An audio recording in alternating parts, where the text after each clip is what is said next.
I went to one of Avi Fishov's seminars for a Sunday. So there was a Satmar couple there who live in Williamsburg, and their child left Yiddishkeit, but didn't just leave. He left with a vengeance, and for many years already.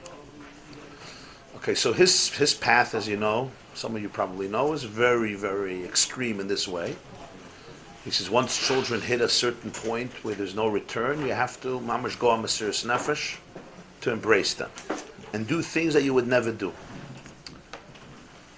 Because they are so traumatized, they're so sick, that to have any expectations of them in terms of Shabbos, Yamelka, Kashrus, this behavior in the house, he says is completely unrealistic.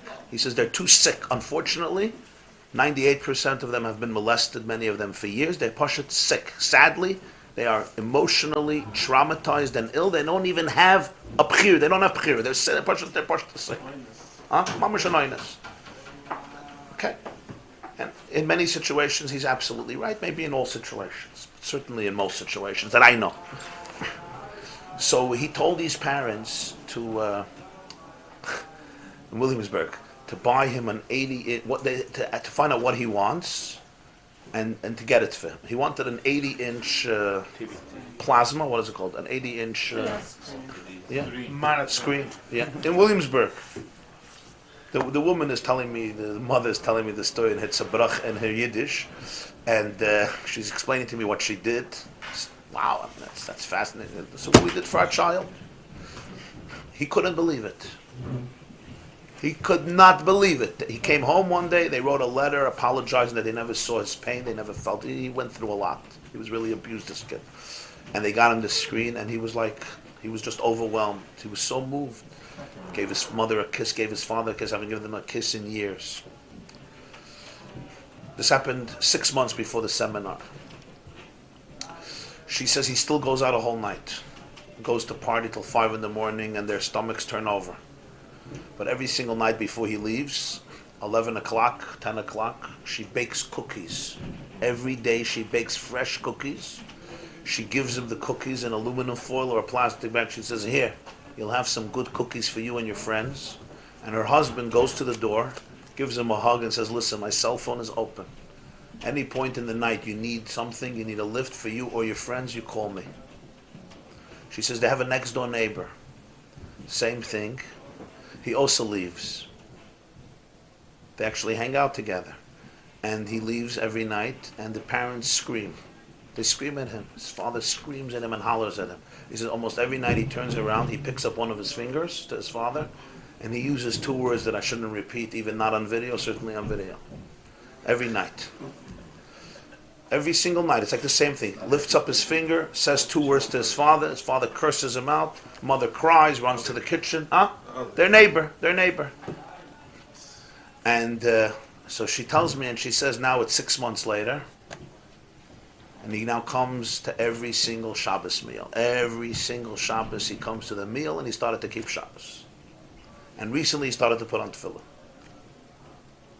So here you have one extreme, and you have another extreme. That's what the Shem Shmuel says. If parents can't forgive a child for all the pain that the child caused them, they're ultimately guaranteeing that the pain will continue forever. Paradoxically, by not letting go of the pain, we guarantee its eternity. By letting go and forgiving the child and understanding that he also went through some hard times, maybe even worse than the parents, we let the child actually be reunited with the parents. It's a very powerful observation because it's counterintuitive. You see, what I mean?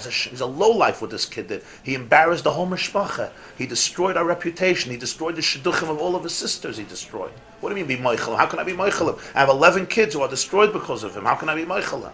Fakert. You're being righteous. He's an oiche yisol. He's a pashe yisol. He eats chazer barabim. Yom Kippur he smokes in front of the shul and a gate with shiksas. What do you mean I should be moichel? How can I be moichel? So we hold on to that. Of course, we always say it's because of God. It's not personal. Okay, that's what we all do. But what you're doing is actually you're making sure that he'll never do tshuva. He can't. Because the emotional pain distances you from him. On the other hand, if you could be moichel, what's pshat moichel? What's pshat moichel? Moichel means that you can accept, you can understand that people are on journeys, and sometimes it's difficult, it's complicated. And what if this kid was molested? It's really not his fault. Molestation plays with the brain. It destroys you. Some people sitting in this room know what I'm talking about. It destroys your brain forever. I don't know forever, but for years and decades you have to deal with it. So it's the kid's fault. People go to addiction because they have to numb the pain. So it causes pain to parents, but I have to be able to appreciate, to embrace the bigger picture. And then I get rid of the negative energy. I let go of this emotional distance that I created between me and my child.